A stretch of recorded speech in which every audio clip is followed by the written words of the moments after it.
Isaiah's Newsstand. It's your host, Isaiah Edwards. The date is September the 3rd, 2022. It is a Saturday. Hopefully you're having a good one by the time this reaches your ears. I myself have been having... It's been a bittersweet week. Yes. Actually, as I ruminate, as I sit in my room and think, it's been a pretty deep one. We've got a lot of stuff happening for me. Because we can do a little quick summary and then we'll get into some food, of course. I like to give you that when I can. But I had some car issues. There were pending car issues that I've kind of known about. They've been kind of lingering on me. And over the weekend, I'm like, I got to bite the bullet here. I got enough money to do it. I think, I hope, fingers crossed. And I was like, let me just go get my brakes fixed. So I was able to get, the front half fixed, front end fixed, whatever. That felt good. Then I'm driving my car to work the next day, and I noticed there's, smoke coming out of my hood. And I'm like, what? What's happening? And I know in my head, I'm instantly having, a flash, and I'm smelling, too, this sweet, smoke fume thing. I'm like, uh-oh, I know what that is. That's a leak. That's a coolant leak. And so I'm immediately thinking it's that. I'm also, confused, too, because I'm like, maybe it's, my brakes. I don't understand. This is so weird. This is so odd. And I'm freaking out. I'm worrying. And I check. I don't see any visible leak, which doesn't really help me or anything like that. And I'm like, oh my gosh, what's happening? Oh no. And I'm always a wreck when I have to deal with car problems. And, pun intended, I guess. I intend all of them when I say them. But essentially, I'm like, I don't know what to do. I don't know the problem. So I'm troubleshooting with all my little friends. I'm talking to my little mechanic people like they're sages. And, they're just telling me what they can.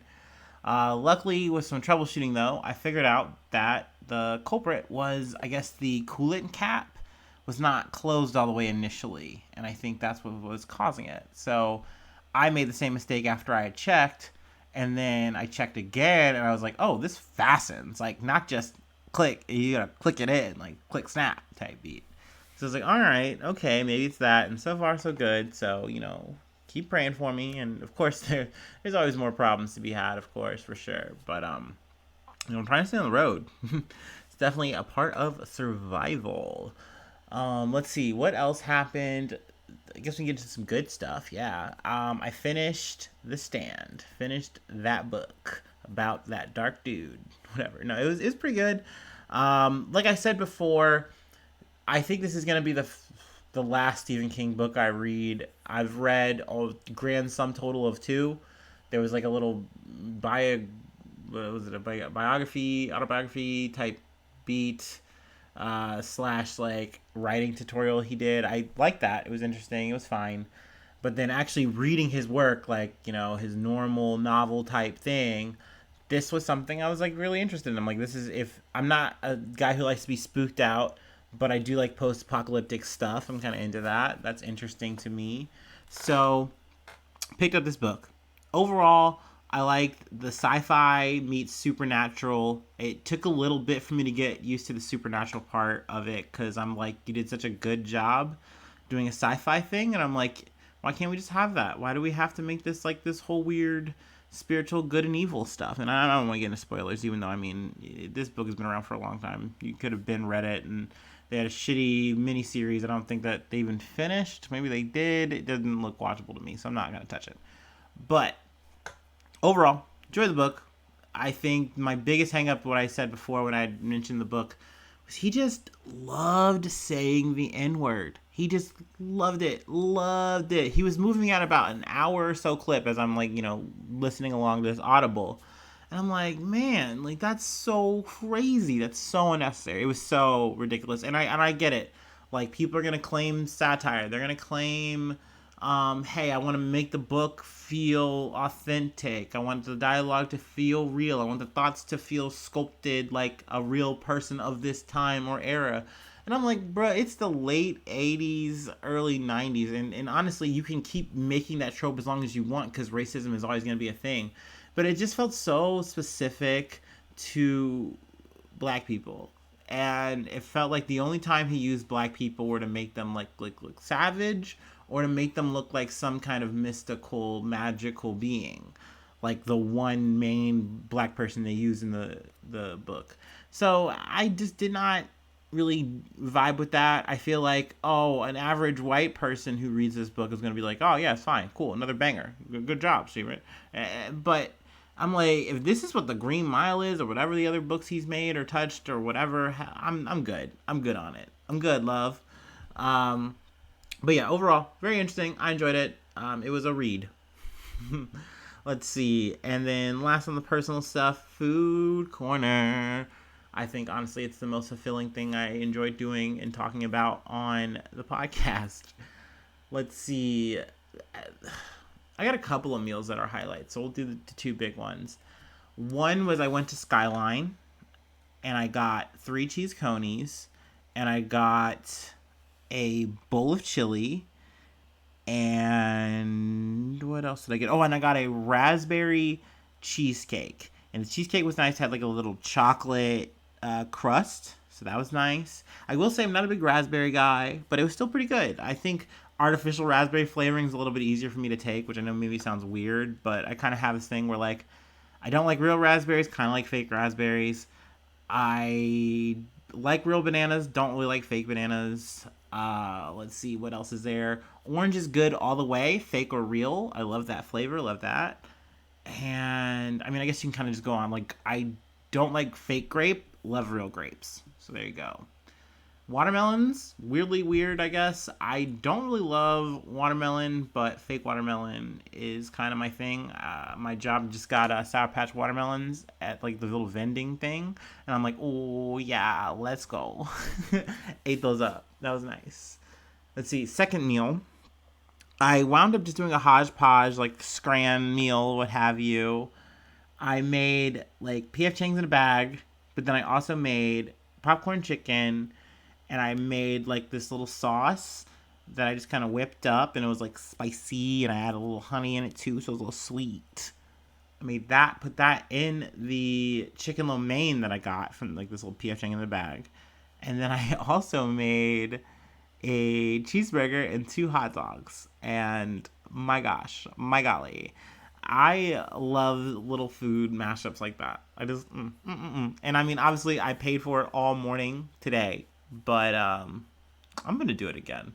I'm gonna make that mistake again. Okay, all right. But yeah, that's about it for me. That's my personal news corner. We can get into the real news though. What's going on in the world a little bit here. I have some Ukraine, Russian news I wanted to talk about. Get into that for starters. The first 2 articles I got were from Al Jazeera. Let's see.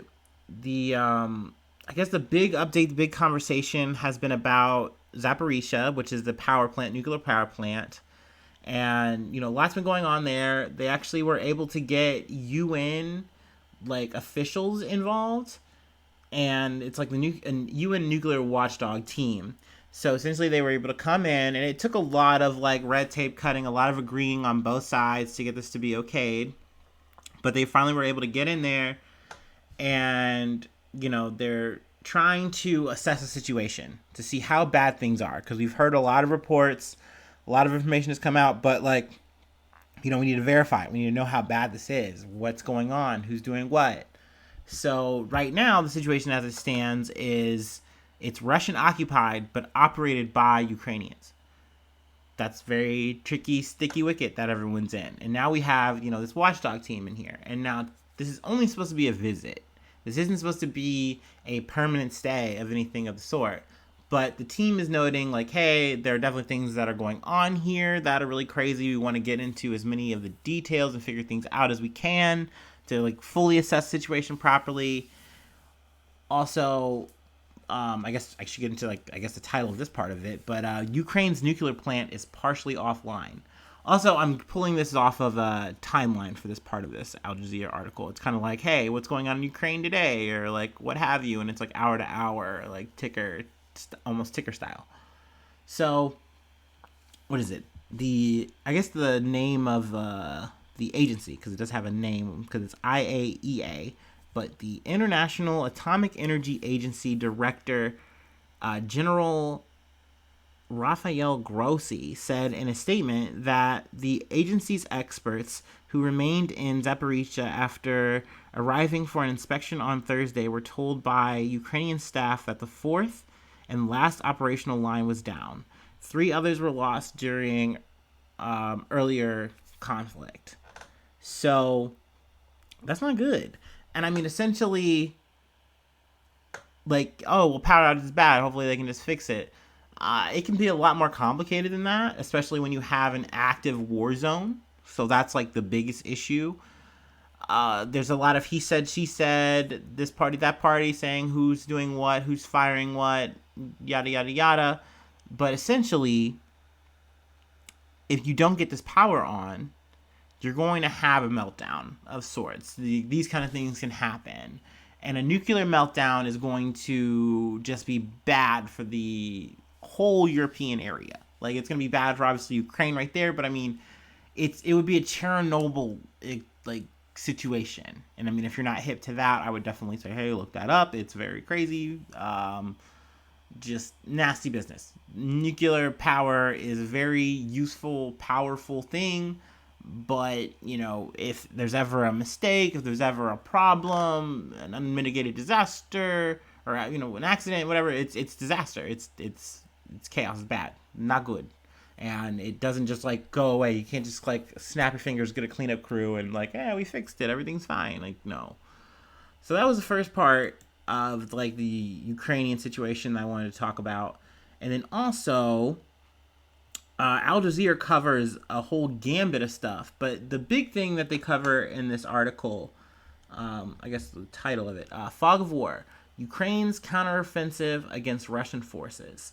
So both sides are kind of saying, like, hey, things are going well, things are progressing as planned.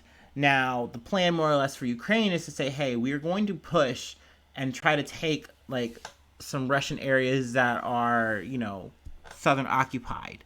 And we're going to try to, you know, do something to kind of push the Russians back. And I believe Kherson is like a big city in the southern region that they're trying to push for. It was like one of the first that was like captured. So it's a big deal that they're trying to make it happen. The question is, will it be successful? And so far, it's kind of seeming like maybe, maybe not. It's definitely murky. It's definitely remains to be seen how effective they can be. But I guess hopefully the goal is to push them further south or further to a point where, like, they're more in range of artillery, and then you're kind of hitting them from more sides. And then eventually maybe you can get them to fully back out of the area. From what I've been kind of gathering here. Let's see. Also, this article covers the Gazprom situation. A little bit of an update that's kind of happened there. Essentially, Gazprom is kind of playing with Germany and saying, like, hey, like, we're working on Nord Stream 1, which is, like, their responsibility. And, you know, it runs gas and it runs gas through Germany, and, like, that is all distributed. So essentially they're saying, hey, it's going to take 3 days, and then we'll be back online. We'll see. And then now, like, 3 days have passed, and they're like, we're still having issues. Sorry about it. It's our bad. Whoopsie. And I think they even have gone as far to say is, like, it is kind of sanction related why it's not working, which is just, it just seems like more and more on its face the more they kind of just come out and say more. But I think Germany and also other European countries that are relying on this gas energy, they are doing what they can to prepare. I think it's like, I want to say for at least France, and maybe I'm wrong here. I'm kind of grasping this from the ether a little bit in my brain from what I've heard, like from BBC, stuff like that. I think France is like 80% capacity. So essentially they're like storing that up and gonna use that during the winter, and that's supposed to be helping them out. And then also they're, you know, countries are reaching for other alternatives, you know, as fast as they can. So those were like 2 big things that I wanted to kind of talk about from this article. Let's see here. Yeah, I think that about does it. Like I said, of course, Al Jazeera is always giving, encourage listeners who are really interested in the details, the guts, they will definitely give it to you for sure. The next article, now this is not so much, Russia, Ukraine today, but this was like kind of some news, and I haven't really done obits in a while. I feel like I'm just really so trash at them, and a lot of times, unless it's someone I'm really tied to, like, oh, that's a person who I really looked at and was like, oh my gosh, I don't really like to cover it. But this is kind of just big in terms of milestones, historical. Definitely just was a big splash on, current event stuff. So I wanted to talk about it. Comes from Yahoo News and Reuters. Last Soviet leader Gorbachev, Mikhail Gorbachev, who ended Cold War and won Nobel Peace Prize, dies at age 91. So, this is big news. Gorbachev was like the leader, the last Soviet president, if you will, of the USSR. And they were definitely in a slump. It was definitely not a winning situation from where they were, but they were a superpower that was competing with the West, that was competing with the US more specifically. We had a whole arms race. We had the Cuban Missile Crisis. We had the space race. And we're just doing all this shit, going toe to toe with each other. And, we're in this Cold War. And things are thick. Everything is tense and scary. The more I learn about that time, it really is very interesting. It's definitely a lot. Both sides do a lot. Everyone in between is doing a lot. But, we come to this point where, let's see, I know at the age of 54, he was elected. But, the time that he was in power, it wasn't like the peak of the Soviet Union. They were definitely struggling, trying to figure out what they can do, how they can make this better, fix the situation, how they can keep competing. And essentially, Gorbachev's plan was to come up with something that was called Glasnost and Perestroika. And Glasnost is essentially openness, like glass, and then Perestroika is restructuring. So essentially doing things that were very radical for this communist, bloc.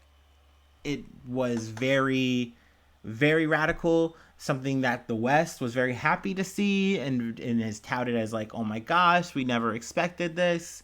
I know, was it Margaret Thatcher apparently had a meeting with Mikhail Gorbachev, and after that meeting, she I guess phones Reagan or letters Reagan or some shit, and she's like, we gotta work with this guy. He's the guy. And Reagan's like, all right, let's I don't have a Reagan impression, fuck that guy. But essentially he's like, yeah, we're gonna work with them, we're gonna do some stuff. And stuff they did. And essentially, with Gorbachev willing to work with the other side, reach across the world, make these kind of decisions, also being more lax, opening up the country itself and allowing them to express themselves, to say what they want to say, to talk about the government, good, bad, otherwise. And they had a lot of negative things to say at the time. So it was just a lot of freedom all at once.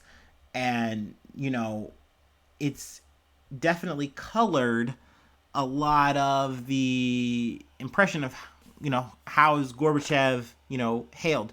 Because these events, as revolutionary radical as they are, they didn't save the USSR. In fact, it kind of just became this open vacuum that they couldn't close. And, Gorbachev's kind of like, well, what do we do? Do we keep going? Do we retreat this? What do we do?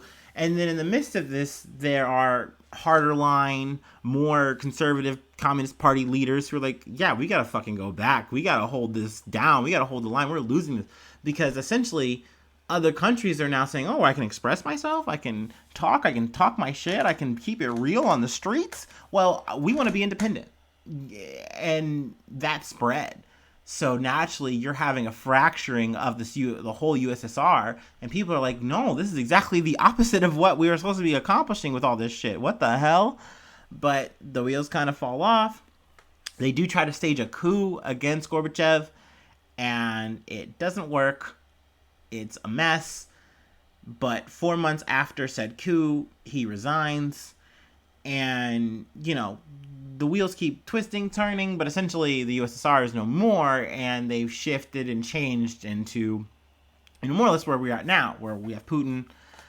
It's a quote unquote democracy, right? But like Putin runs this shit. He's the autocrat. He's the leader of this shit. So it's definitely, and I'm doing a really piss poor explanation of this shit, and I kind of knew I would, but hey, I'm doing my best. If you want to fucking come at me, by all means, hit me up in my DMs. We can talk about it. You can fix me, if you will. We can correct this later in post.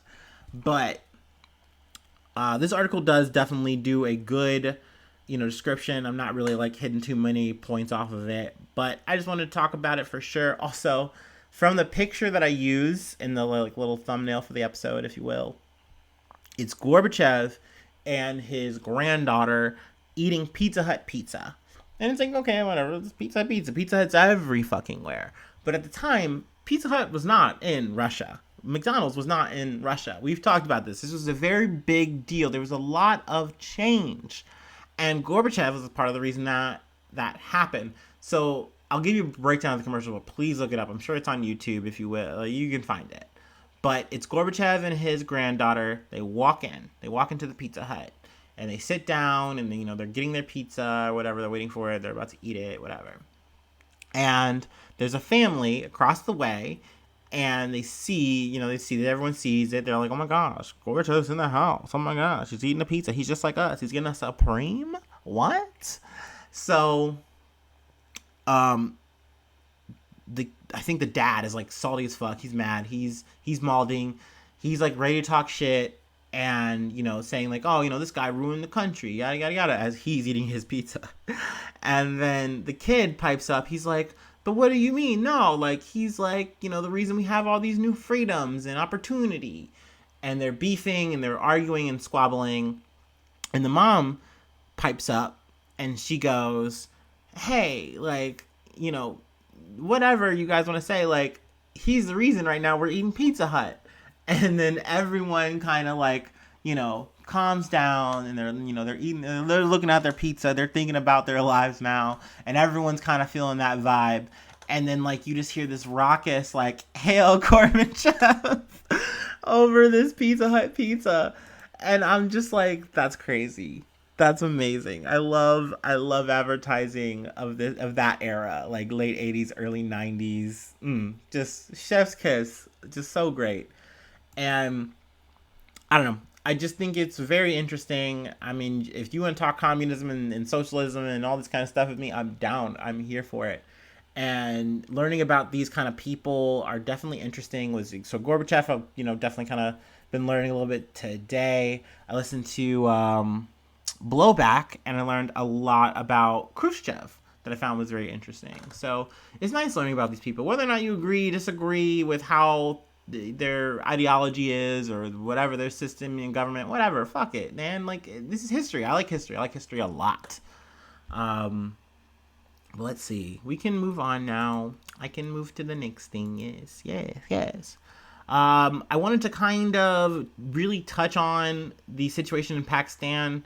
I mentioned it when I was talking about Imran Khan and that situation, but honestly, for real, this is way bigger. And I realize that the more I've seen just more like articles, more updates and stuff like that. But yeah, got this from my Miami Herald. 1/3 of Pakistan is underwater, more than 1,000 dead, and the rain keeps coming. So, I mean, like I said, I've been really kind of trying to learn as I go here. But essentially, there's been months of monsoon rains. Excuse me. And, which has led to flooding. And tens of millions of people have just been wrecked by this. Just so much water. It really is everywhere. Seeing the landscape of Pakistan, which once again is in the thumbnail, you can just see it's submerged. It's crazy. Let's see. I guess an added thing that has added to this problem, and obviously the overwhelming, just glaring thing here is that this is a climate change issue. Yes, I mean, you're definitely going to hear me say this a lot whenever I'm going to talk about the environment. I feel like it's important, even though it is a nagging, annoying point. It is something that we need to always remember, that along the way, these things could have been prevented or at least reduced if we made better choices as a society, as a world. But we don't. We continue to just keep reaping and reaping and reaping, and being surprised on what we sow. But essentially, it's easier for us in the West, where we have a lot more luxuries and comforts. Now, granted, I'm going to get into, another article in the future, or in the next bump, that, definitely it's in our backyard too. It's happening everywhere. We're also going to be losing some land in the future at some point due to all this fucking shit. But these things could have been prevented, and there's still some stuff that we can do to slow it down, to make it better. But I guess Pakistan has more than 7,500 glaciers, and it is the most, which is the most like a non-polar region has. So I was like, oh wow, because I was like, is this necessarily, like when they started talking about glaciers, I was like, oh, that's weird. Like I didn't think that'd be such a, affecting thing, but it does affect things for miles and miles and miles. I mean, there's just a lot about that too, where it's just like it's such a ripple effect of just the heating of the planet everywhere makes everything rise, like with the water. So it's just crazy to know that 1/3 of a country is submerged right now. Like that's wild. There's some more stats I wanted to hit. Floods have killed 1,136 people and injured at least 1,634 people since June 14th. More than 33 million Pakistanis have been affected. So far this year, Pakistan has received about 15 inches of rainfall compared with the historic year-to-date average of about 5 inches. Flood-damaged infrastructure includes more than 1 million houses either partially or fully destroyed, over 2,150 miles of road destroyed, 162 bridges gone, and over 700,000 livestock lost. Also included among the dead are 348 children by the severe rains and flooding. And that's reported by CNN. So, I mean, it's just dark. It's heavy. It's heavy rain. For real. And, yeah, and like I said, it sucks because this is happening in Pakistan. But then, like I mentioned, it's also happening here in the States. So, we're going to move on to that. There's definitely more, I'm sure, to get into. But, I was wanting to kind of highlight it. But let's see. The title from this, got this from USA Today. Mississippi pump failure leaves 150,000 people without safe drinking water. Biden approves emergency declaration. So, essentially, once again, a lot of flooding hitting an area. This is also a poor, area. There are people who they just cannot up and leave. It's not so easy. That's also something too that I didn't really mention in the Pakistan thing. There are people who they knew how bad the situation was getting, but it's like, where do you go? What do? You do not have money. You do not have means. I know that that's such a privileged thought that you can just escape it. You can just walk away from this problem, and it's like, no, you literally can't. A lot of people really can't. And you try to do this, and the next thing you know, well, what do I do? Where do I go? And the answer is you don't go anywhere. But essentially, excessive rainfall hit Jackson, Mississippi. It's been going, throughout August. And, here we are, just tons and tons, just so much water. And they've had a situation with their water pump that has left them unable to filter and process this water. And a lot of the water has overrun from the sewers and stuff like that. So essentially, we're talking about brown water in people's in their sinks and their showers. There's no clean water. You cannot get it. It's not there. And you can't shower. You can't do any of the basic normal things that you're supposed to be able to do as a human. You can't flush your toilet. You can't do anything. So the situation is going on. We're literally in September now, and people are doing what they can to, like, drive up and get water, like bottled water, and also non-drinking water, so that you can shower, you can use your bathroom, at least to a certain extent, and just the normal human basic necessities that we're all supposed to have as Americans, and the reason we pay our utilities and whatnot. So this has been a really just sad, tragic situation. Like I said, it's definitely affecting a lot of poor Black people. It's fucking shitty. It's fucking bad. And we've had a situation in Kentucky where you have people who are, once again, impoverished poor people, and what are they going to do? What can they do? And this just keeps happening, and sadly it's going to keep on happening. There's nothing that we can really fucking do about that except try to hunker down and rally when it does. And now, Joe Biden has issued, FEMA, and, rolling out all this stuff. Like the National Guard has also been out there handing out the water, things of that nature. But I mean, honestly, no, it's not enough. And not to mention, too, that this is a bit of a pissing contest between the governor and the mayor. Now, let's see if I can pull the names up real quick. Let's see. Mayor Chakwi Antar Lumumba, and then the governor Tate Reeves.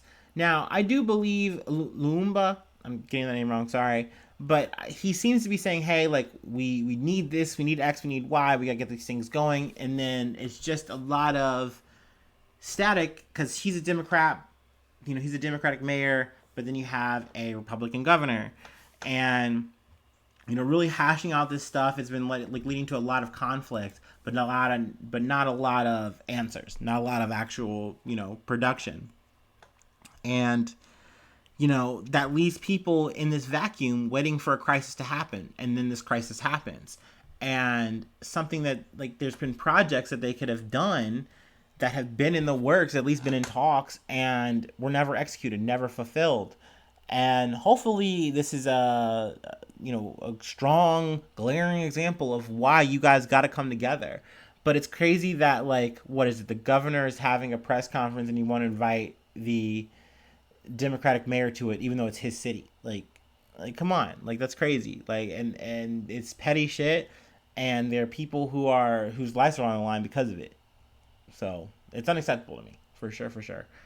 I got one more thing. We're actually gonna keep it in Mississippi, and we're gonna take it to the skies though. But I gotta go. I gotta hit it too. So let's take this for a little quick break, and we'll be right back.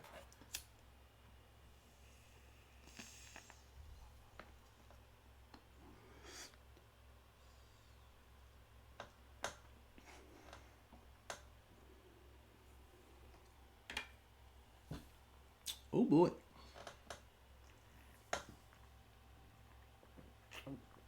Oh. Oh my. Oh my. All right, we're back. I think we're back. But I'm sky high. In the clouds, baby. Got this from Yahoo News / NBC News. Pilot faces criminal charges after threatening to intentionally crash into Mississippi Walmart. So, this was a boondoggle of a story that I heard, I believe, this morning. Yes. So, Corey Wayne Patterson, he took to the skies. I think around 5:30. Yeah. So, he hit the scene. He's flying around, and he's not like a licensed pilot of anything like this. And he took a twin-engine Beechcraft King Air 90. I don't know what the fuck that is, but I'm sure you can look it up and see exactly what it is. But, like, just a personal pilot plane type of thing. And I believe he, like, worked on the, like, what's it called? Shoot. But essentially, like, the air base, or the air area. But he, like, snuck on, got into the plane, took off. So he's flying around, and he calls, and he's saying, like, hey, I'm going to crash this plane into this Walmart. And, he does it through, like, 911. And I guess, what is it? Tupelo. Tupelo is a city, and the police chief John Quaka, informed the people on today what happened. So essentially, they evacuated everyone. Sorry, this is a crazy thing, right? Like, a man steals a plane. His next move is to fly around the Walmart and tell him, like, hey, this is what I'm gonna do. This is my plan, okay? And it's like, what the fuck? But so Walmart was evacuated. Stores closed. So no one was hurt, at least in that regard. Then they're negotiating with him to land this thing, and I guess he didn't quite know, and so he needed some help, and they got a licensed pilot on the line or whatever to help him out. But as he's going to land, he doesn't land, and he flies out. So he flies out in a northwest direction from Tupelo, and it's toward Union, Tippah, and Benton County. So he just flies out in just a northwestern direction. And then around 9:30, he posts a Facebook message. And this is according to Quaka. And in essence, it said goodbye. So essentially, he was just writing a goodbye note. The police also think that Patterson might have been running low on fuel. But negotiators were able to get a hold of Patterson. Sorry, I've been saying his name wrong the whole time. My bad. They were able to get a hold of Patterson, and they were able to get him to land the aircraft in a field in Tippah County, so just outside of Benton. I don't know. Maybe I got some Mississippi heads out there, and they're like, "Yeah, dude, yeah, I know that place." Probably not. That's probably not gonna happen ever. But hey, I hope they know I'm doing my best. So, I mean, damn. Also, Tate Reeves is also making an appearance in this article. But let's see. He has a quote. "Thank you, most of all, to local, state, and federal law enforcement who managed the situation with extreme professionalism. Yeah, thanks for not murdering anybody." But, yeah, man. Some wild shits. Yeah, he fueled the plane Friday night, and he took out before control towers employees arrived at 6 a.m. So, yeah, he was a lineman at an airport. Huh. Oh, and then I guess the last part, put a bow on this. He's been charged by Tupelo police with grand larceny and making terroristic threats. So that's going to be happening. Oh, and then also federal charges could be filed against Patterson. So, maybe that'll hit the news pike, and we'll talk about it. Maybe. But we made it. That's the end of the episode. Thank you for sticking through it, bearing with me. Honestly, I will tell you, that is my favorite part, is knowing that there are people out there who do that. But moving into the shill mode, if you will, it is that time. I'm unapologetic, but I guess, sorry, not sorry, if you will. But I have some shout outs. That's right, multiple this time. I have more than one. We have a new one. Let's see. First starters, Stephanie Renee, thank you. You're the best. You're awesome. But also, new Patreon subscriber, Devin Mcintosh. Thank you. Thank you so much, dude. I appreciate it. You're awesome. You're great. Thank you for becoming a newsie and helping me out. Your subscription, your donation, if you will. Yeah, donation, I guess, is the right word, right? It helps me out. It helps this podcast keep going and flowing. And also, if you ever have a, other thing you want me to shout out, a news thing. I know we've talked some news. If you ever want me to do that, I'm game. I'm totally down. And, obviously saying to, the lovely Miss Renee. So, thank you guys so much. Like I said, obviously any kind of money donation, that's great. But just you listening is really what it's all about. Whenever I get to see the little numbers and see that people have really tuned in, that's great. That really makes my fucking day. Also, sharing it, whatever. If you see it on Facebook, you see it on Instagram, you see it on whatever, tell your friends, whatever. I don't know.